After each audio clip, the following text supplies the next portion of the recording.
And you Could I mentioned, demystify that a yes, little bit? The more that you write, the less pressure you put on your writing. And then it was like, if you're wrestling to say this, maybe you should. I don't really want to be a writer if that's the case, because then you're just letting out like all of your vulnerability to people. It's actually crazy how like vulnerable art is. And I don't think a lot of people that aren't artists realize that. I was like, I want to glorify you in everything that I do. And I felt him convict me, well, then glorify me in the music you listen to. God, I'm going to do this. Mm-hmm. Like, if I shouldn't, please stop me. Hey, welcome to the For the Glory podcast, where we spotlight what God is doing in the music industry all around the world. We talk music, culture, and the kingdom. Today's episode is brought to you by Pure Mosaic Records. We hope you enjoy. Today, I have the honor and privilege to be joined by, truthfully, my favorite artist right now, Nate Emmanuel, all the way from No way. Florida. Yes. Thank you so much. That's crazy. Thank you for having me. So, Honored to be here. how are you today? How's your night been? It's been awesome. Yeah, the time difference is crazy, 16 hours, right? Yes. Um, but yeah, I'm doing super well. I'm super excited about what God's doing in this season. And today's just been really refreshing in that regard. Just things God has shown me that I'm excited for. Yeah, so many things happening. I'm so excited to get into it. I was just sharing before the recording went live that my parents, my mum in particular, really loves your music, and so we've been like singing the hooks around the house, like particularly That's the crazy. Cornerstone hook. If you guys know, if you haven't listened to Nate's music, you have to go. The Cornerstone hook, the Content hook, 100 Degree Summer, the most recent one. Like you literally know how to write a hook, and it's pretty wild. I feel like that's something that is really hard to get as a writer, and a lot of Mm, artists, like if they miss that, then they're missing a lot of, I guess, audience engagement and like retainment as well, like just remembering. mm. um, but if somebody, like for example, has never listened to your music before, um, what song would you point them to in your discography? Because I know that we've chatted about how different your Man. discography is. But is there one that kind Oh, of like encapsulates, or like what would be the first song you'd show them? yeah. I think every now and then, like in my musical journey, I make a song that encapsulates all my sounds in one. And I think right now that song is Big for What. So, Mm-hmm. I would say if you wanted to get a flavor of like everything in one song, go listen to Big for What. Okay. Yeah, that's a pretty good one. That's a good one. Tell us a little bit about yourself. Like, how did you get started in your music career? Yeah, so I'm 34 years old, became a Christian at 15 years old. And when that happened, I felt God convict me because I was like, I want to glorify you in everything that I do. And I felt him convict me, well, then glorify me in the music you listen to. And I was like, oh, at that time, it really popular to illegally download music. So I had like Yeah. CDs full of stuff I had illegally downloaded. So it was wrong because it was illegal. But then also just like wasn't really spiritually edifying. So by God's grace, tossed that stuff. And then I just like typed Christian rap into Google. Through that, I started listening to it. Um, and when at the end of a song when the beat is riding out. Eventually, I was kind of like, I wonder if I could try this. And so I just started trying to like freestyle and rap a little bit over it and found that it was really fun. And so I just fell in love with words at that point. And I think I was around 16 at this time. And it coincided with me, like my English classes in high school really kicking off in a way that like studying like old poetry and things like that, coinciding with me starting to rap, it was like, whoa, it just opened up this whole new Crazy. world of like Yeah. lyricism and poetry. So the journey was from there to college. I started singing. Post college, I started trying to produce. And yeah, I'm still on this journey of trying to grow in those gifts. Wild. So you started at 16. Who were some of those Christian rappers that came up when you did the search? Was it like Lecrae or was it before that? Oh, for sure. Yeah, yeah. What's funny, I think even like right before I became a Christian, I had heard of there's this rapper, he's actually from Florida. His name is KJ52. I don't know if you've heard of him, but he's a like an older, kind of older Christian hip hop artist who was really good at freestyling. He would do a lot of satire and like jokes in his music, but also he shared the gospel. So there's him, And then I went through this big Reach Records phase around like the time of Jesus music. So with Lecrae, Oh yeah. and then when Tripoli got signed, Tripoli was like my favorite rapper.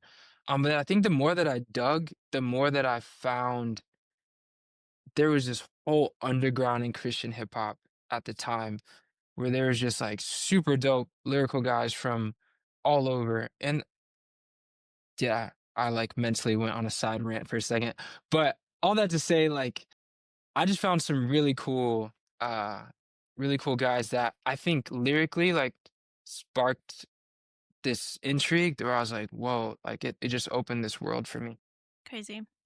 And you aren't just in the hip hop world. Like I feel like obviously you're a singer as well, and like the vocals that you, when you're performing on your recordings, like they're very unique. Like they're such unique melodies, and I don't even know where you would like get that inspired from. Do you feel like there's like a certain artist or project that kind of came from, or like something you listened to growing up, or is that like fully just like Holy Spirit download melodies? Like what is that process like? It's a whole mix of things. I actually just listened to the Jonah Park episode today while I was at work, and he Yeah. said his influences, and I'm like, yeah, I'm like pretty close to. He said his influences were like, he said like King's Kaleidoscope and John Belly, and I was like, guilty. Damn. Yeah, so those would definitely be influences for me too. I think I somewhat always had an ear for like, I want to do something different. And I think I've just had a creative drive for that even before I was a musical artist. I was a visual artist. Um, Cool. and so I remember though in like 2015, I think that's when I first heard John Bellion. And then Mm. around that time, like Kendrick Lamar's To Pimp a Butterfly came out. So maybe it's kind of in between the two of them, but I think especially I would say like his influence was like a little more heavy, where I heard it and I was like, oh, you can do whatever you want. Like that Mm-hmm. was my first thought, was it freed me to be like, I can do whatever I want. I could get on the mic and say beep a doop a dip and like make that sound dope. Like, and Yeah. so it pushed me melodically to like, I want to make melodies that move me, that intrigue me. Um, and that's a big part of why like sonically my stuff tends a little towards being a little different or unique is like I'm like it's crazy. Like not to go on a side thing, but I was listening to an interview of a producer slash artist today where he was saying the same thing of like because he has a sort of a unique style. He's like, I'm trying to entertain myself. Um and personally I'm there's a lot of like good stuff out there that is dope, but I'm like I'm trying to do something different because I'll enjoy it more if I like try something. So yeah, when I come up with songs, like, and I like a melody idea comes to mind, if it feels like a little too flat, I'm like, man, I'm trying to push it until it like moves my heart or it moves my Mm. brain in a way that's like, oh, that intrigues me, or like, oh, that captures the emotion.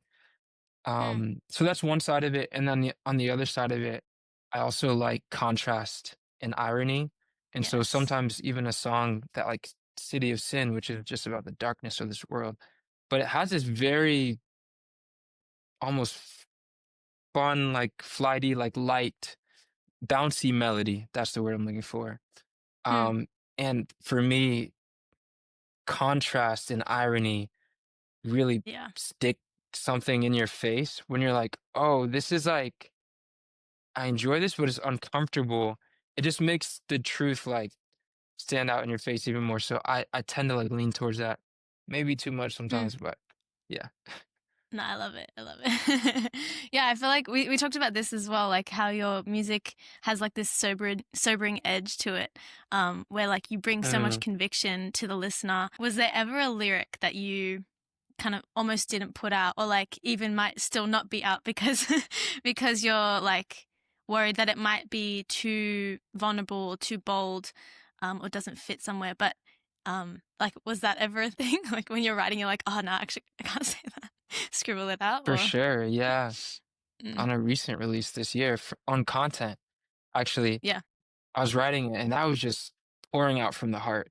And I'm writing the first verse and I'm saying, don't be mad, Nate. And once I got to that point, I was like, mad? Like, am I mad that the music hasn't like blown up more or worked out more? Like, I don't know if I'm mad. And I just began to wrestle with myself, like, do I want to say that? I don't know if that is that exaggerating. And then it was like, if you're wrestling to say this, maybe you should. Mm. Like, maybe it's exposing. And so, yeah, that the whole first verse of that song is very exposing, and I don't think um I wanted to do that. The Mm-hmm. more that I wrote, I was like, sheesh, this is just like I like to be vulnerable, but it's just a little too much, like more than you want So to show yeah. of yourself. There's certain like we want to be selectively vulnerable. And that was Mm. just like a trigger to me of like, yeah, maybe that's why you should put it out. Like if you're struggling to like want Wow. to say this in front of everybody, maybe you should. Wow. That's really hard. I don't really want to be a writer if that's the case, because then you're just letting out like all of your vulnerability to people. It's actually crazy how like vulnerable art is, and I don't think a lot of people that aren't artists realize that.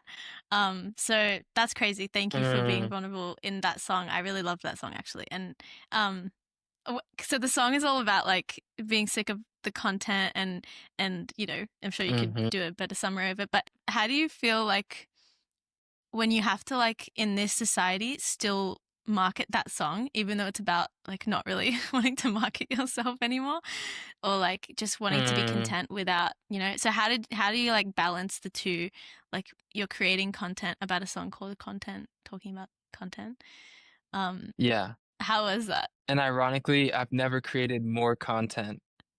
Right, like there's so much you go to your page and there's like heaps. Um, Which I I love. think it's just like praying and moving, like pray and then just do it. There's an author named Jack Deere who like this year has become very dear to me, no pun intended. But he talked about how as a young man he wanted to figure out the Christian life. You know, to hear different pastors and speakers who would talk like, oh, they've got the key, like this is what you need to do. And then as he got older in life, he realized that wasn't true. You know, Mm, there's mm, no uh oh, I just got it figured out. And so while I do think the Lord has worked in my life in ways that have made me more comfortable um with the mindset of making content, and one of those key mm-hmm. ways has been like this studio I'm in belongs to my friend Matt Adams, who has been key to helping me see how marketing and content, like it's all about putting your lamp on a lampstand for the kingdom. Right. So that's been really key. But I also think so that framework has like helped me as I'm posting, like this is putting my lamp on a lampstand for people to see more of Jesus, like through this music, to proclaim his excellencies through the excellence of this music. Um, but also like those thoughts are still going to come up. It's not like now all of your self-aggrandizement and pride has left the building. So it's just like, Sure. God, I'm going to post this. Like, keep me humble. If Mm, I'm ever messing up, stop me. You know, like it's mm-hmm. just praying and walking. I spent a lot of my life like praying and sitting. Like, I'm not going to move until all the conditions are Yeah. perfect. And I know that the Lord wants to. And sometimes faith looks like praying, sitting. Sometimes, a lot of times, faith looks like praying and walking. God, I'm going to do this. Mm-hmm. Like, if I shouldn't, please stop me. Yeah, Yeah, for sure. Yeah, and I think it also comes down to like what your view of success is like in this industry. Because if you're thinking for about sure. the streams and the numbers like constantly, it doesn't sound like, because what you just shared from your heart is that your goal is to see Jesus glorified, the lampstand be pointed back to Jesus. And I think like Yeah. for any artist listening, like if that's the goal, then what you're doing to, I guess, market yourself isn't in vain, because you're humbling yourself, you're constantly like bringing yourself before the Lord in prayer, um but like Mm, keeping a balance of that, because it's hard, like you want to stay countercultural but then also like in like you want to engage with the world and that just looks like being on yeah. social media in this age. Like it's interesting but definitely a battle. Yeah. Mm. I feel like I've learned that there's an a there's an appearance of holiness that comes from never walking into a place of temptation. Um, which sometimes holiness looks like, yeah, just don't walk into that place. But like Jesus went into the wilderness and he was tempted for 40 days. And if I stay off of social media, which I would very much like to do, and I think I told the Lord that today, um, there's an appearance of holiness that comes from not being in an environment that exposes certain sins. And it's not like it creates them, it just exposes what's already, there Inside. in your Mm, heart. mm, And so I think, sometimes we just have to be in those, and not saying everybody has to be there, but sometimes we have to mm. be in those places that's going to expose, like, things are going to come up where you feel like, like, I want to be big. I want to XYZ, all these motives that it's going to expose those things. And I think the Lord uses that for dependence on him to show us that like we the flesh is morally bankrupt and we need reliance on the spirit. So that exposure that happens in these kinds of places shows that God, I need you to even like you're my oxygen tank in this foreign environment. Like, Yeah. Yep. please help me because I'm so tempted to like make this about me. Mm. It's rough. It's rough, especially when like I guess the construct of an artist is like to make everything about you. Like that's what I guess um Mm, a big passion of mine when I started like music marketing and coaching and stuff like that was like, hey, how do we make this about Jesus and not put your name in lights, but still like get your music heard? Because the issue is not the hmm music being listened to and like that being like, appreciated. The issue is when we start to create idols out of ourselves and it's causing people to stumble. right. So I think exactly what you said, like just coming, allowing him to expose us, allowing him to humble us. Um, yeah, I can't imagine how hard it may be, but like in that position, I think you've done a really great job at it. Just want to encourage you. Like it's really Thank you. like totally about Jesus in your music and like nothing else. So that's pretty cool. Um, Praise God. I wanted to ask though, so when you're writing, so obviously you're like, you know, you must be like filled with the Holy Spirit or something, or like reading your Bible, Mhm. but is there like some type of like um unorthodox way that you write? Like what's your go-to writing spot or do you have one? Hey, Sophia, this is dangerous. I'm nerd out about writing so much. I love Well, let's songwriting get so into it. much. So I think it's changed over the years. Right now, it's kind of anywhere, but it used to Hmm. be my car.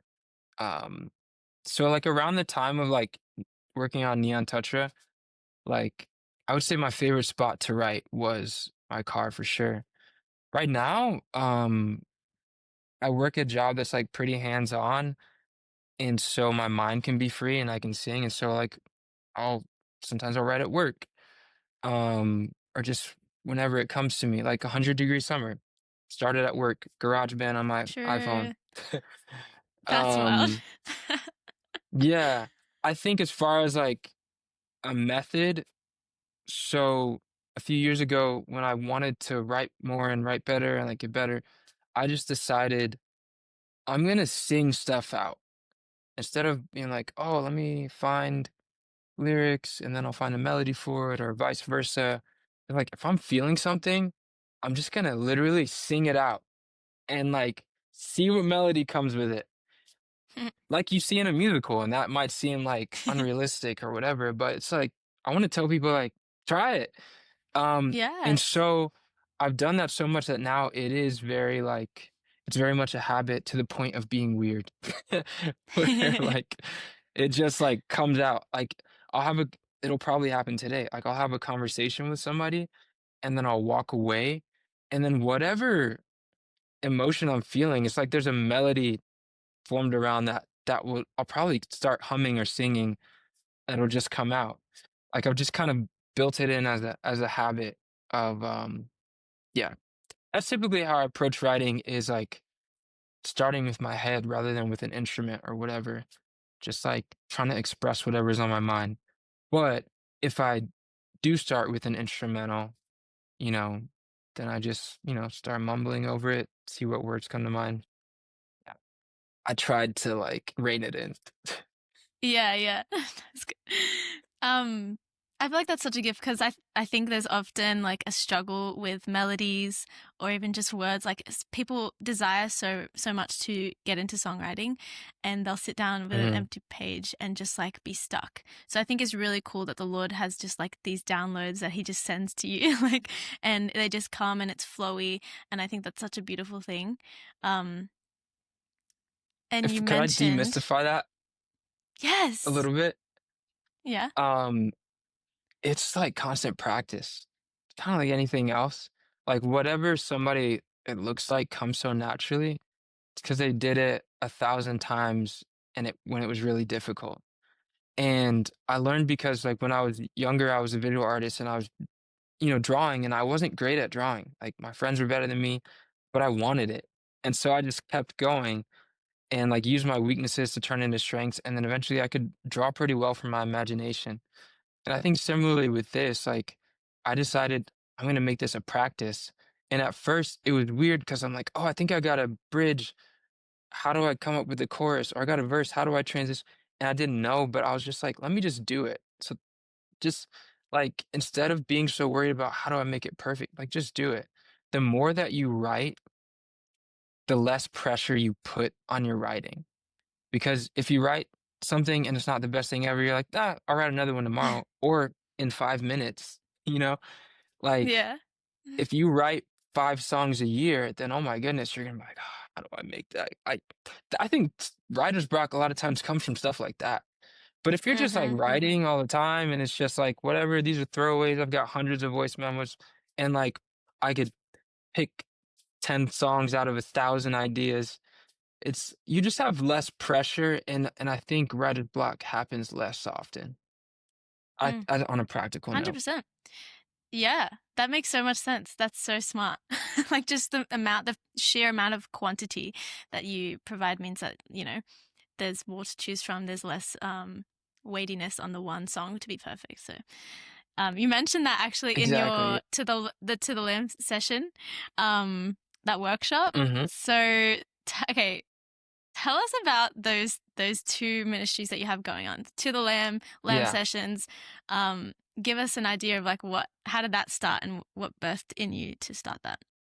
Yeah. So I think I really love I really love God glorifying music. That's God glorifying in the content. Um, it was also excellent in the craft. Not just the Hmm. sound, like the craft. And I don't know, and this is just an opinion, I'm just like one person, one thought, but like there's like elements of the craft that I feel missing in a lot of indie Christian music right now. And it's not the sound. Yeah, I think we've got like buku like excellent producers and there's like an excellent sound and all the sheen is there. But I think a lot of the craft on the writing side in particular, writing side, um, I'm like, man, I want to see more of that. I want to like, and I felt like I just held that opinion for so long. I felt like the Lord was almost like, why don't you do something about it? And I was like, oh, we can always Okay. have these thoughts. I'm like, I wish, like, okay, well, why don't you, and so Hmm. essentially what happened was I, thinking through that, praying through that, put together a showcase where the heart of it was to pick artists, like friends that I knew who exemplified devotion to the Lord and just like intimacy with the Lord and knowing him deeply and also excellence in their craft and those two things married together because going back to I guess the problem that I was seeing was sometimes you see excellence in craft but then you look at the content and be like what are you saying about God or what why did you like that sounds kind of Yeah. sinful or that sounds kind of world or there's like devotion to the Lord and just like intimacy and then it's like there's this indefensible wall of like well I got this song complete like straight downloaded from the Lord and then it's like it's kind of lacking in the craft but like how can you question it because it's just like it's all about intimacy and it's just like oh it just came from the Lord you can't question that craft Yeah. and so I'm like no these things belong together and so like can I pick friends who I think exemplify those things and put together a music showcase. And so I did last March, and I called it I called it the Lamb Sessions. And the whole idea is that in the book of Revelation, you see all of heaven giving glory to the Lamb. Um, and Jesus, having accomplished redemption, changes the liturgy of heaven, where every creature was like singing to he who sits on the throne, and now it's to him who sits on the throne and to the Lamb. And so the Wow. whole thing was just like, hey, let's give our gifts back to the Lamb and let's put that on display for other people to be inspired. So that's how the Lamb Mm. Sessions was born. And we had the first one back in March. And To the Lamb essentially just became, I guess, like the parent organization or ministry of that.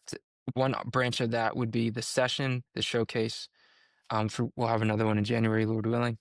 And then there could be other things like the writing workshop that we did after the session. There could be, writing camps, stuff that's like, all right, let's put into practice, helping like artists who love the Lord and who are gifted to like grow in their craft. So, yeah. Love that. So you did the showcase and then the songwriting workshop straight after? Is that how it Yeah, I went? did the showcase in March and then the writing workshop in May. That's sick. I really enjoyed watching it, and yeah, you have such a spirit of excellence there. Like you've read up on it, like the poetic terms and the all the things, but it's really important that more people get eyes across that. I would say follow us on Instagram. My Instagram is Nate Emmanuel. You can follow To the Lamb South Florida, which literally I only chose To the Lamb South Florida because To the Lamb was taken on IG. So I was like, well, I'll just say South Florida. Who knows how the Lord will grow it, and maybe there'll be other Come branches. on, And then follow the maybe. Lamb Sessions on Instagram, and you can find updates there. And Yeah. if anybody wants that writing workshop, we recorded it. Just DM me on Instagram, and I'll send it to you. Yeah, sweet. And we also have our handle is We Are For The Glory because For The Glory was taken. If your Yeah, there you go. is For The Glory and you're watching this right now, DM us. Oh my We want goodness. that. If We your want is To the Lamb, you know that I already DM'd you. Please respond to me. Please respond. That is so funny. So so you recently moved to Florida. It was like what, 3 years ago now? Yeah. Something like that. So what's the community like there? Or what communities are you part of online, in person? Yeah, it's awesome. Before I moved here, I don't remember how I figured this. Oh yeah, I was looking for churches. I was in Virginia. I was looking for churches in South Florida because I knew I was moving here. And I went on a church's website and was looking through their sermons. I was like, okay, I heard some stuff from the pastor. Let me see if they have any other speakers. And I clicked on one of the sermons, and the guy who was preaching was a younger guy. I was like, I've seen this guy before. He's like a Christian music producer, and his name is Oh. Vander. And so I DM him on Instagram, and then I DM him I think we were both in the One Big Family Discord, which is like an indie Christian uh Discord hangout thing. Um and then he got back to me. He was at first he was like, who is this guy? He was like randomly DMing me from Virginia. And so we connected, and I went to visit South Florida, and Xander, his name is Alex. He's a really good friend of mine now.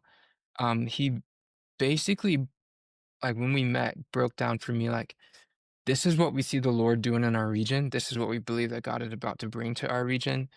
And he was like, we believe God is bringing revival to South Florida. And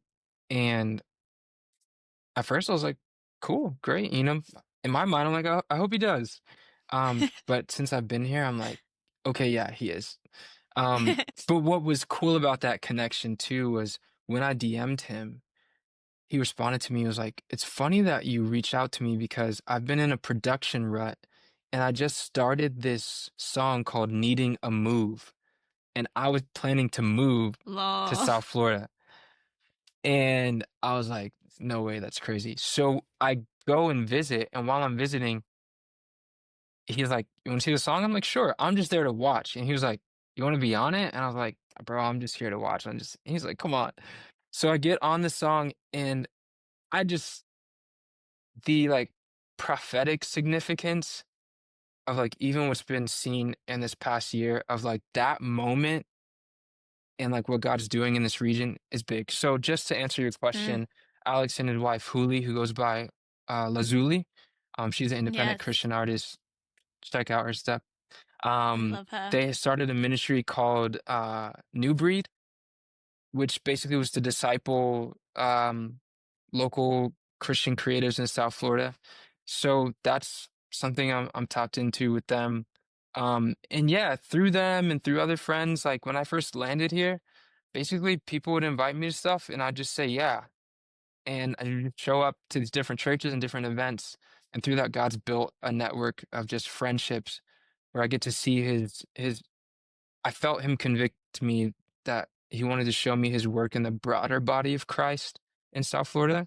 So I have my local church where I'm a member and I'm very involved, but also to see more of his bride in South Florida has just blown me away. And so I love it. I love the community here. It's vibrant. God has been when before like Alex told me like it didn't used to be this way. People used to stay in their silos, but there's like a lot of unity happening right now, which is That's so awesome. cool. That's amazing. So is it very different to Virginia, like in terms of like networking and stuff like that and making music friends? Hmm. Or That's a good question. Where I was at in Virginia, I was in Charlottesville, Virginia, and it's a small-ish town, but there's mm, actually a number of like Christian creatives there. I don't know if you've ever heard of Paul Zock, but he's a friend of mine from Virginia that puts out Christian music and hymns and just like devotional songs. Super dope guy. So there's a contingency of creatives there. Um, hmm I didn't really move for this network. I didn't know it was here. I moved because I felt led to move, and then I came and like it's like God showed me this like big family of creatives. love that. Okay. Was it scary when you moved? You did you know what you were going to be doing? Like, did you have a job lined up? Nah. You kind of just went. You just went.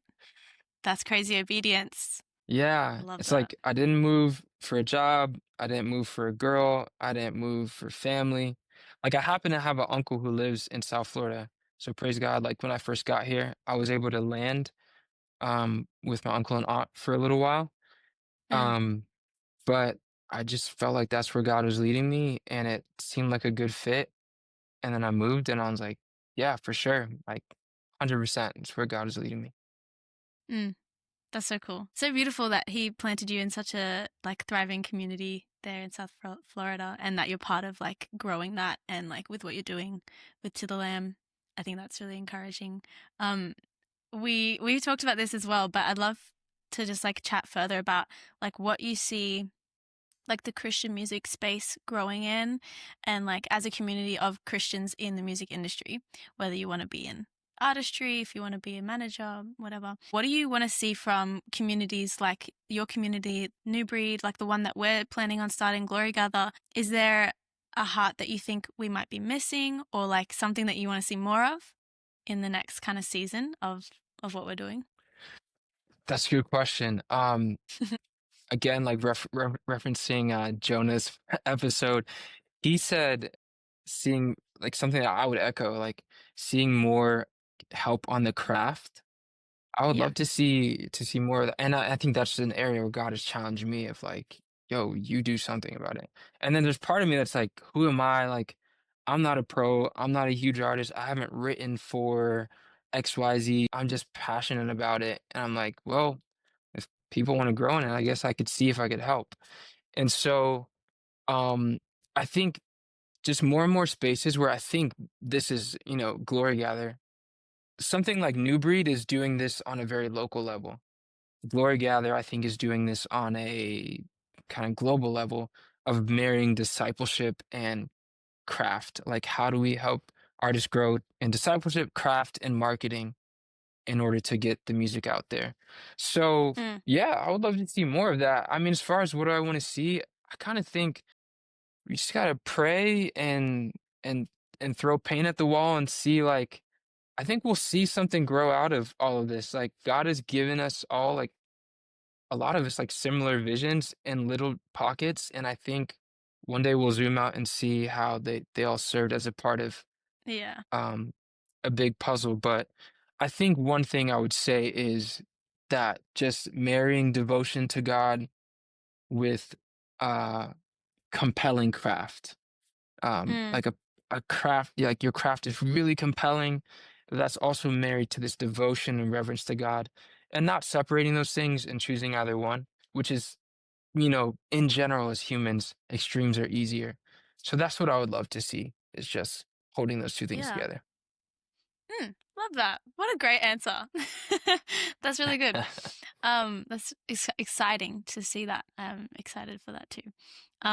What do you have coming up? Any albums, EPs, singles in the works? I'm sure you got stuff in the works all the time. Yeah, so I'm working on an EP that I'm planning to drop next year. I was actually working on it on the same time as the Focus mixtape. And so that's out, and I was supposed to be taking this time to work on this next EP, which I'm trying to, but I'm also trying to plan the next slam sessions. And God Mm-hmm. will give grace and capacity. I'm sure. I'm pretty excited about it because this EP basically represents me stepping out in faith and obedience into music. Even though I've done it so long, I've wrestled with it so much, and my faith in it has been so up and down, and God has done so much to every time I backed up, he like pushed me back towards it.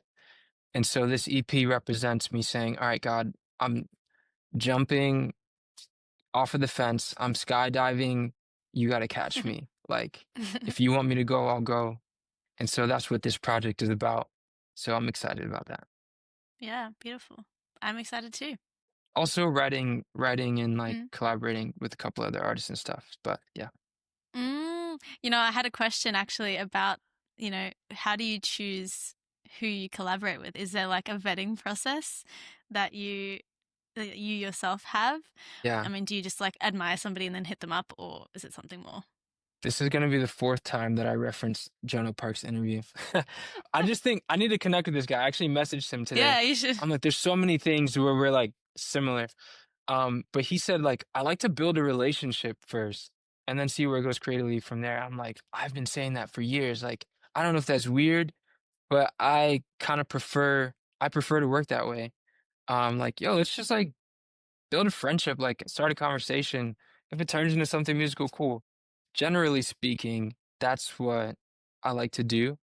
In this past year, I have challenged myself a little bit more as far as like getting out there and making more music. Just saying, all right, Nate, who are people that you've heard their stuff? They're not big. They're like not super known, but you see potential. You see like they've got a cool craft. Just reach out to them and just say what's up. Yo, you want to do something together? Like if I see that like I admire their heart for the Lord, at least what I can see of it. And I like their craft and I feel like our sound would work together.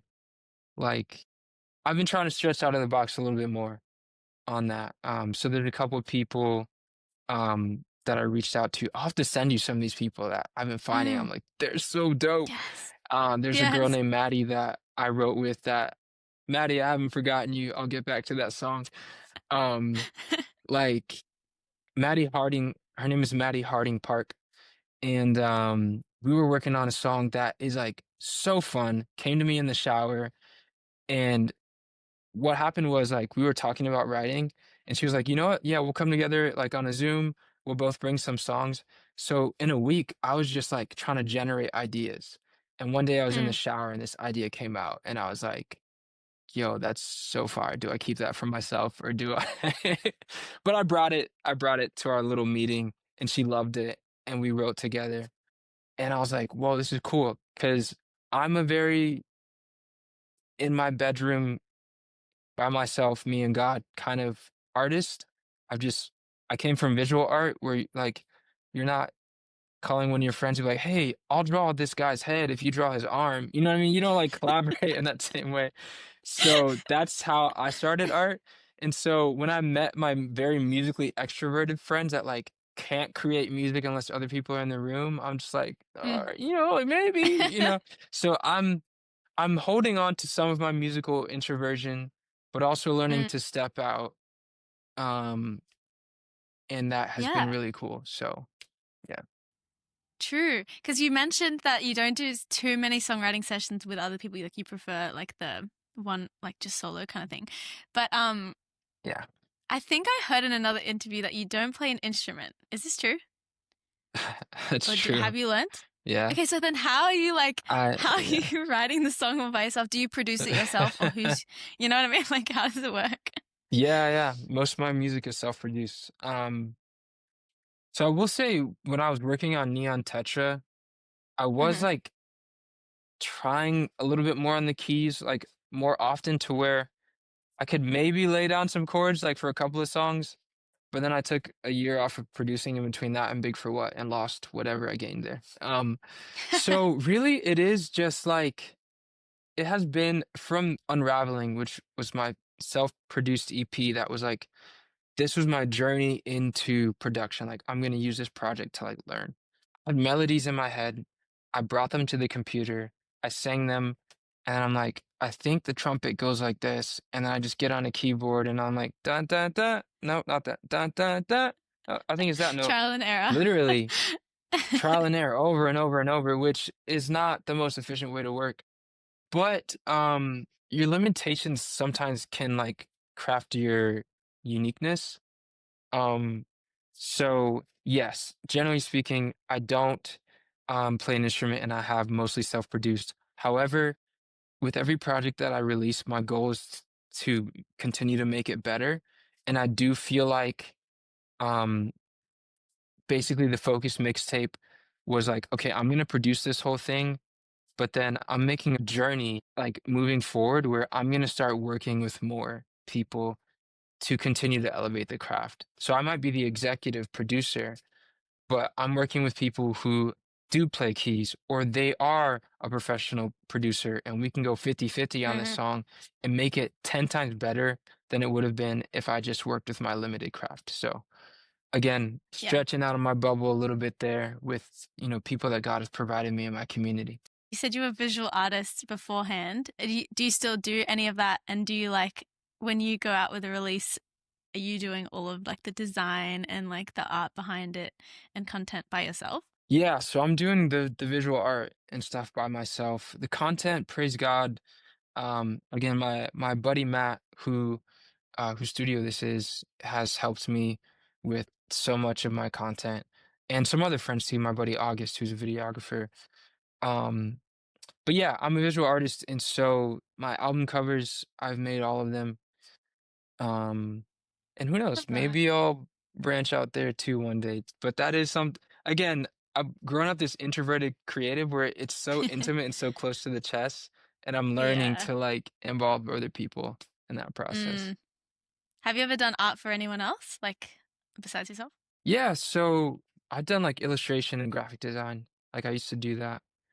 And so I've done that like commercially and freelance and stuff like that and for an organization. Oh, cool, cool, cool. I love that. Um, so you were talking before about, artists that you like to discover in your own kind of way and underground artists and stuff like that. Do you want to share with us the artists that you want to put us onto for this episode and we can maybe play their song?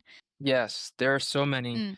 but I want to put on somebody I just found like 2 weeks ago, and her name is Beth Vickers. I think Hmm. she's from the UK, and she makes this like cinematic music that's so dope. I think she describes it as like Christian music that's kind of like the Prince of Egypt, like. So, yeah, we're gonna play her song "Who Will You Tell," which is very convicting. Okay. Is the good news a secret to be kept to yourself?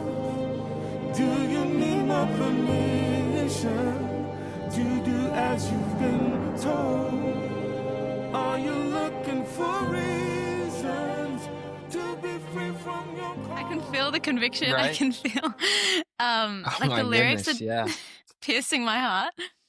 Um, yeah. She seems dope. Beth Vickers, everybody. Yeah. Get behind it. We also want to make a playlist like with For the Glory. Want to curate one called like Cinematic or like The Sound of Heaven, Heaven's Soundtrack or something like that. So I think that will definitely be in it, and That's probably fire. some of her other stuff. Definitely. But that was also Mark Beswick that came in there at the end, and his voice is beautiful. Both of them together blended beautifully. Yeah. Love it. So good. Well, thank you for putting us on, Nate. Thank you so much for your time today. It's been so fun to get to know you more deeper. And yeah, if you guys want to find out more about his music, you can follow him. What's your tag? It's just Nate Emmanuel? At Nate Emmanuel. Easy. So you can find the real one. You don't have to DM somebody that that has your name already. But That's right. But yeah, At Nate go follow Emmanuel, him. South Florida. No, I'm just kidding. Go follow him. Go follow To the Lamb, the socials, all of it. We'll have it linked. But yeah, thank you so much. Appreciate your time. This has been really fun. Thank you, Sophia. Bye, guys. See you in the next one. Hey, thanks so much for listening to the For the Glory podcast. Be sure to check out the show notes to learn more about For the Glory and everything we're doing in the music industry. If you've enjoyed today's episode, we'd love it if you left us a review. It really helps us reach more people for God's kingdom. And if you'd like to partner with us financially to keep this work going, head to our website for more information. Your support is what makes this possible and helps the Christian music scene flourish. We can't wait to catch you on the next episode. Be blessed.